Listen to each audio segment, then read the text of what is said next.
Bismillahirrahmanirrahim. Assalamualaikum warahmatullahi wabarakatuh. Selamat malam.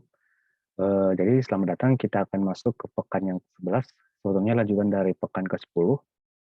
Karena dulu itu modul yang sama punya dipecah, jadi sebetulnya materinya agak sama juga sebetulnya, sama-sama raster processing. Nah, seperti biasa, masukkan terlebih dahulu dua data yang telah ada di OneDrive, di mana mungkin datanya yang ini ya, yang kita pakai itu yang PIV filenya. Terus sama SHP filenya yang kita pakai. Nah, setelah itu sama seperti yang kemarin juga, itu kita harus melakukan clip dan juga reproject. Jadi, sama seperti yang pekan ke-10. Saya clip dulu ya. Kita save.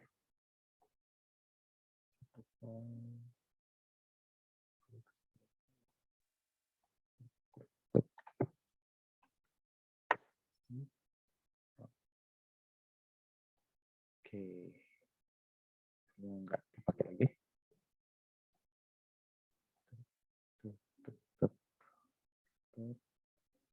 Proyeksi, kok ini? Proyeksi, project, targetnya adalah, oh ya, ini untuk daerah Bengkulu. Ini kan daerah Bengkulu nih. Jadi daerahnya adalah yang 48S. Ini nih. Oke. Terus di save juga, jangan lupa. Project. Dan run. Oke, kita close. Ini sudah nggak dipakai. Nah, sama seperti biasa, ini juga diubah. Nanti di sininya jadi yang sama 48S. Oke. Nah, ini yang akan kita pakai. Nah, daerah ini akan kita pakai untuk melakukan heal sheet-nya. Nah, namun karena sebetulnya heal sheet itu bisa dibilang hanya penggambaran permukaan, hampir sama kayak aspek sebetulnya. Jadi untuk yang di sini tuh kita akan berfokus ini doang, bukan berfokus sih. Jadi akan ada tambahan dari pekan yang ke-10. Jadi tambahannya itu yang pertama ada yang slope-nya, terus untuk yang konturnya.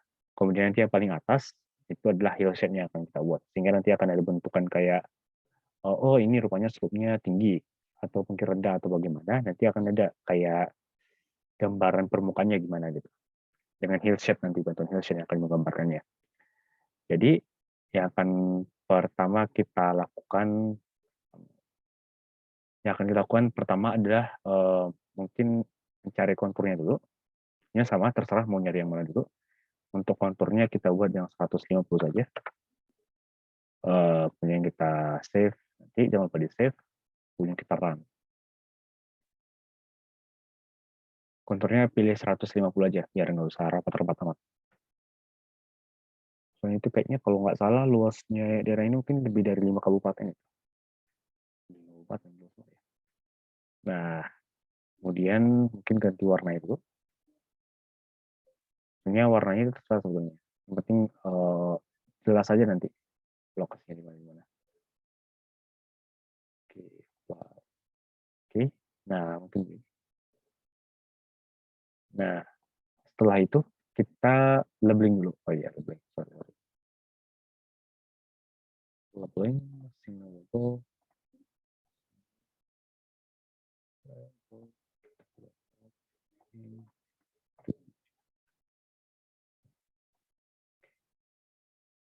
Nah, setelah itu kita mencari apa namanya, melakukan slope-nya, mencari membuat peta slope-nya, ya sama repo JG dimasukin, kemudian nanti disimpan filenya, kemudian kita run. Nah, kita close. Setelah itu kita simbologi dulu. Terus yang single color ini kita import. Sama seperti kemarin, ini juga equal interval. Kita buat 7. Nanti diubah nama-namanya. Misal ini yang 2, terus ini datar. Sama seperti yang di atasnya kan ada tuh, yang Panzuidam pokoknya. Like tokekan. Nah, ini adalah bagian bawahnya. Sebenarnya hanya bagian penggambaran bagian bawahnya doang. Terus konturnya kita buat tepat di atas slope-nya. Nah, misalkan gini doang. Kalau misalnya pakai ini kan sebenarnya nggak jelas gitu ya, nggak jelas maksudnya. Kurang-kurang jelas gitu, hanya penggambaran slope dan lain-lain gitu. Nah, dengan menggabungkan hill shade di atasnya, maka akan lebih jelas jadinya. Nah, untuk melakukan hill shade, sebenarnya mudah banget, tinggal analisis, terus ada hill shade di sini. Hill shade, kita masukin yang akan kita proses adalah yang reprojected, kemudian semuanya sama aja, nggak usah diubah-ubah lagi, kemudian kita save, ini yang kita run. Nah, bakalan kelihatan. Kita buat atas sini, kemudian untuk untuk menampilkan lebih jelas bawahnya, ini kita transparansinya kita ubah dulu. Transparansinya misal jadi 50. Apply. Oke. Nah, kan bakal lebih tergambar. Kayak misalnya sini kan bagian, oh rupanya di sini ada kayak lekuk-lekuk gitu. Gunung-gunung gitu. Nah, setelah ini, setelah langkah 5-nya, ini urutannya jangan lupa ya, ada hill shade. Hill shade-nya agak ditransparansi dulu, kemudian konturnya, kemudian slope-nya.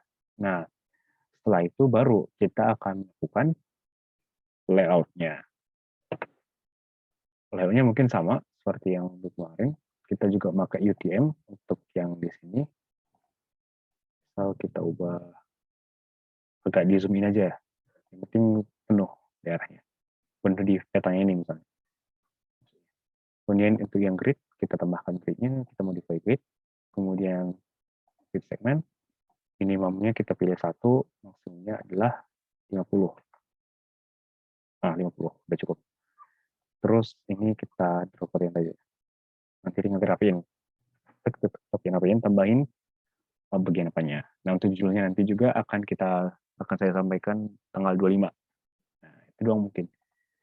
Untuk headset sebelumnya mudah, tinggal itu doang. Nah, mungkin untuk bagian headset ini bisa ditambahkan ke bagian tugas besarnya. Nah, untuk di tugas besar itu kan misal ada daerah apa ya? Misal daerah A, daerah B, daerah C, misal daerah Medan misalnya. Daerah Medan punya siapa ya? Pokoknya ada yang daerah Medan itu kan. Nah, caranya adalah dengan download dulu file dem-nya. Nah, sebelumnya ada beberapa cara untuk mendapatkan file dem itu. Yang pertama, misal kita nyari dari Demnas. Misal dari Demnas ini di Demnas. Jangan lupa untuk download login dulu. Bukan login sih, buat account gitu. Nanti dicari di Medan di sini. Nah, Medan ini. Nanti di download, pilih satu. Misal kotak yang ini, download. Kotak ini, download gitu. Nah, kelemahannya dari untuk Demnas bagian dari pemerintah ini, bagian pemerintah ini, kan bagian pemerintah ini kan misalnya, itu hanya kotak-kotak gitu. Jadi kalau misalnya ingin mengetahui di mana daerah, kita harus lumayan dulu download banyak gitu, biar biar nggak ada yang hilang gitu. Nah, satu itu. Terus juga filenya ini lumayan besar. Kalau nggak salah satu download ini bisa 40 MB minimalnya. Nah, karena juga lumayan ini sebenarnya hanya agak tebak-tebak gitu lah bilangnya. Ini kan ada kode-kodenya gitu, tebak-tebak mau download daerah mana gitu. Kayak misalnya nih, yang di daerah Medan kan kita itu nggak tahu gitu. Seberapa luas sih bagian peta kita itu, kita kan nggak tahu. Jadi saran saya untuk mendownload. Tapi ini juga kalau misalnya yang dari Denmas ini tuh lebih akurat nanti. Nah, contohnya nih misalnya nih, kalau misalnya di sini kan hillshade kita itu agak apa ya, nggak jelas gitu lah mungkin saya bilang. Nah, agak-agak kurang kurang gitulah saya bilangnya. Nah, sedangkan kalau misalnya kita pakai yang dari Denmas ini, karena ini kan hanya satu file yang ukurannya besar, itu bukan lebih tergambarkan nanti jadinya. Bukan itu. Nah, jadi saran saya kalau misalnya ingin menampilkan hillshade di bawahnya, kan bisa tuh kita transparansi nanti layer batunya, kemudian kita taruh hillshade di bawahnya, atau mungkin layer lainnya lah untuk menggambarkan kayak gimana sih posisi batu ini misal di gunung ini rupanya, misal di gunung ini, misal di gunung sana gitu. Nah, caranya adalah dengan download data SRTM aja. Nah, misalnya ini dari ini websitenya indonesiageospatial.com. Nah, tinggal download. Ini kan ada per provinsi nih. Per provinsi, kecuali nanti di Papua, oh iya per provinsi ya. Nah, nanti misalnya di download, untuk di Sumatera Utara di download. Nah, nanti setelah di download, tinggal dimasukin saja nanti filenya. Kayak misalnya nih, saya download. Nah, misal, ini misal Sumatera Utara gitu. Nah, ketika nanti, eee ini nanti diubah aja semuanya, SRTM misal Bengkulu ini kita ubah semuanya menjadi Hillshade misalnya. Nah, setelah ubah kita Hillshade, terus setelah nanti kita, apa namanya, kita georeference peta geologinya kan bakalan tepat gitu, pasti bakalan bertulisan gitu, tek gitu. Nah, kalau misalnya nanti nggak dapat bertulisan, nanti diubah aja di sininya. Misal, oh ya diubah, paketnya nanti yang WGS 84 yang biasa 4326. Nanti bakal overlay tuh, overlay, nanti bakalan muncul. Nanti tinggal di layout. Nanti misal, oh rupanya peta kita daerah sini rupanya. Nanti juga bakal muncul, oh rupanya peta di sini doang gitu, hanya sedikit doang nanti munculnya. Nah, mungkin itu doang untuk tambahan di tugas besar mungkin bisa kita aplikasikan bagian hillshade ini nanti di bagian dasar dari layout petanya. Oke, terima kasih banyak atas perhatiannya. Untuk pekan 11-nya tadi sudah saya jelaskan. Apabila ada pertanyaan, silakan dihubungi saya. Dihubunginya setelah pekan 10 ya. Jangan nanti misalnya tiba-tiba besok dihubunginya itu, tanggal 16 dihubungi, jangan kita. Nah, jadi silahkan dipilih terlebih dahulu. Untuk judulnya akan saya sampaikan di pertemuan ke depannya. Silahkan dicoba-coba terlebih dahulu. Mungkin coba file yang lain juga boleh. Atau mungkin isi ngesong atau apa mungkin juga boleh. Nah, terima kasih banyak atas perhatiannya. Selamat malam. Wassalamualaikum warahmatullahi wabarakatuh.